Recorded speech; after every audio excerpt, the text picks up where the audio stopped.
অনেকে আমাকে একটা প্রশ্ন করেন, "ভাই আমি তো কোনো কাজ জানি না। কোনো বিশেষ কোনো কাজের উপরে আমার কোনো অভিজ্ঞতা নাই। তাইলে কি আমি ইউরোপে যেতে পারবো?" ভাই হয়তো আপনি যাইতে পারবেন। ইউরোপে আপনি যেতেই পারেন। আপনার যদি কোনো কাজ না জানা থাকে তারপরেও আপনি যেতে পারবেন। কিন্তু এখানে একটা কথা আছে, যাওয়ার পরে আপনাকে অনেক বেশি স্ট্রাগল করতে হবে।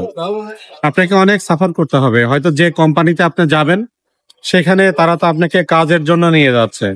তো আপনি কাজটা যখন প্রপারলি করতে না পারবেন, তখন কিন্তু এটা নিয়ে আপনাকে অনেক ভোগান্তি পোহাতে হবে। তো এই বিষয়টা একটু মাথায় রাখবেন। আপনি যে কাজের জন্য যাবেন, বাংলাদেশ থেকে হোক বা পৃথিবীর যেকোনো দেশ থেকে আপনি ইউরোপে যান না কেন, সেই বিষয়ে কিছুটা অভিজ্ঞতা বা কিছুটা কাজটা শিখে যদি যান, তাহলে কিন্তু আপনার ভালো লাগবে। ভালো লাগবে কোথায়? যখন আপনি কাজটা করতে যাবেন, আপনার পারফরম্যান্স ভালো হবে, কোম্পানিতে আপনার একটা ভালো একটা ইমেজ তৈরি হবে। তো কাজ শিখে গেলে এটার কিন্তু একটা ভালো বেনিফিট যাওয়ার পরে বোঝা যায়। তো সবাইকে অনুরোধ করব, যারা ইউরোপে যেতে চান, যেকোনো একটা বিষয়ে ওই বিষয়ের উপরে আপনার ভালো দক্ষতা নিয়ে তারপরে আপনি যাওয়ার চেষ্টা করুন। এটা আপনার জন্য অবশ্যই ভালো হবে ইনশাআল্লাহ।